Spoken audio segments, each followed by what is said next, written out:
Hi, everybody. I'm Bryan Mudd, a fan of South Plains politics. Here's your talking points for this week. Can you name that candidate or name any person who represents you? Why, just knowing a politician's name is half their battle. And Democrats think they can turn the red tide blue in Texas during the election season, including the man most Democrats seem to think also could be our next president. From the studios of KMAC Television in Lubbock, your local election headquarters. This is Talking Points with Bryan Mudd. Thanks for joining us, everybody. Also this week, it's happening. Not just the impeachment trial in Washington, but actual movement on actual things that could be really good for our economy here. First, the Senate has finally voted to pass the new North American trade agreement. Remember, Texas and Mexico and Canada are the largest trading partners together, and that on the back of the official signing of that new trade deal with China, which only is a start here, but finally something for our farmers to build on.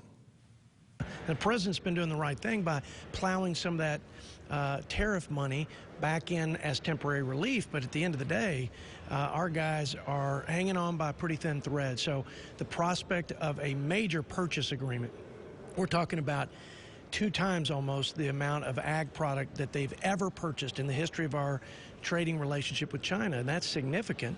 And then you have the structural reforms like currency manipulation and IP theft. Again, more to go in terms of having a real comprehensive free trade agreement, but a major stride and a big win for America that has been pummeled, quite frankly, by the unfair practices of China for decades.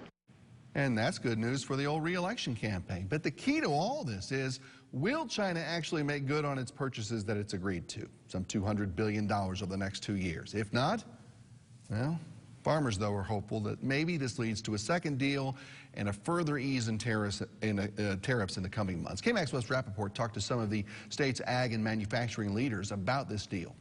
We've been waiting on maybe the beginning of a resolution. Sean Holliday farms cotton and peanuts in Dawson County. He says the extra cost to export his goods to China cut into his bottom line. Pretty well tanked them. Now that the U.S. and China have signed phase 1 of the 8-part trade agreement, he hopes the market will stabilize some. The trade deal leaves in place U.S. tariffs on roughly 3/4 of Chinese imports to America. China is said to buy an additional $200 billion in American exports over the next 2 years, including up to $50 billion just on agriculture alone. And some of the numbers that I wrote down, on manufacturing, they'll be spending $75 billion. They'll be putting into our country, okay? They're going to be putting into our country $75 billion on manufacturing. $50 billion worth of energy. The Texas Association of Manufacturers says the #1 exporting state in the country, Texas, should see a boost in employment and tax revenue. It's beneficial to our oil fields and the activities there and all the related industries, for manufacturing and for oil and gas production, for petrochemical, aerospace, electronics, you name it, everybody will benefit from this. At a board meeting of the Plains cotton growers, Holliday says he wants people to realize who's had to pay. I think most producers are pretty well backing the negotiation, but at the same time, I think people need to understand that we are financing part of this thing in the tune of billions of dollars that we're actually paying interest on. President Trump said to expect an announcement relating to the trade deal with Canada and Mexico as early as next week. In Austin, I'm Wes Rappaport. Back to you. All right, Wes, thank you. Pleased so much to be joined by Tom Brummett, Lubbock County Assistant District Attorney and now candidate for the 140th District Court Judge spot. Good to see you. Thank you, Brian. Appreciate the opportunity. All right, so you're from Lubbock, right? Tell us a little bit about your background. I was born here in Lubbock. Grew up on the Texas coast, a little town outside Corpus Christi. I returned to Lubbock, did my undergrad at Texas Tech, but went to law school in Indiana University. And after I was done with that, I had a fiance in tow and told her we need to come back to this area. This is where I'm from. This is where the people I love are, and just really felt that pull to come back to West Texas. Found ourselves here, and for the past 17 years, I've been serving the county as an assistant district attorney with the DA's office. Why get into law as a prosecutor? Because I would imagine there's a whole lot more money to be made in some other aspect of the legal profession out there, right? What about that drew you to it? I went to law school a little bit later in life and not straight out of undergrad, and so the pull of what we're shown on television and what we're shown on movies about, oh yes, go into law, you'll be a partner in 5 years and retire with fat bank accounts. Yeah, like most things in the legal world, what's on television and what's on movies is not the reality of the situation. The original intent was to work at the DA's office for about 5 years, get some trial experience, and then turn that into a more lucrative private practice. Well, about 4 years in, I sat down with my wife and said, honey, I need to tell you something. This is what I'm meant to do. This is what I love. This enables me to go home and look in the mirror and said, I actually did something for the community today, which you don't get in other areas of the law. And so 17 years later, that 5 turned into a lot more, and that's where I am.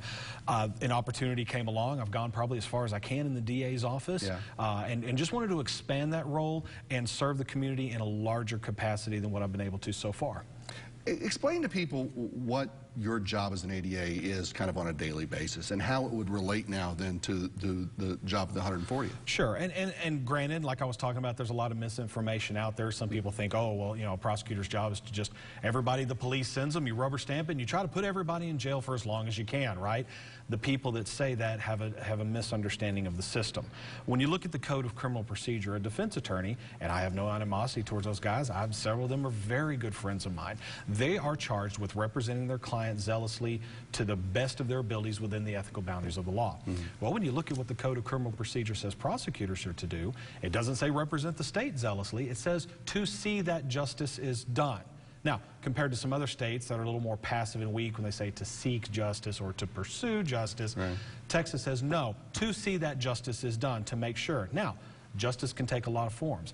I've probably tried about, roughly 125 jury trials, full-blown jury trials in my career, and I can tell you, Brian, I've dismissed 100 cases for every case I've ever tried, because justice is a larger picture. And the point and why I'm telling you that is because I believe that a prosecutor's job and what a prosecutor does day in and day out is more like what a judge does than defense counsel. I think it's more analogous to what we practice all the time.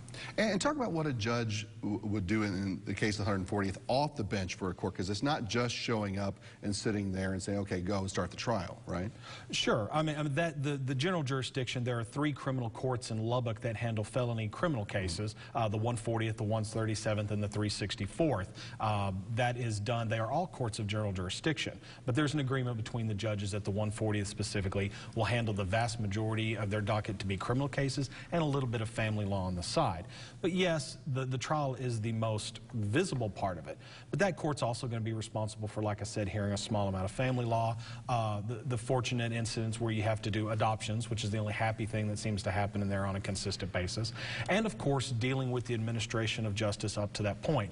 Hearings, setting bond, dealing with suppression issues, and resolving cases in those vast majority of ways that the public is not aware of that's different from just a trial.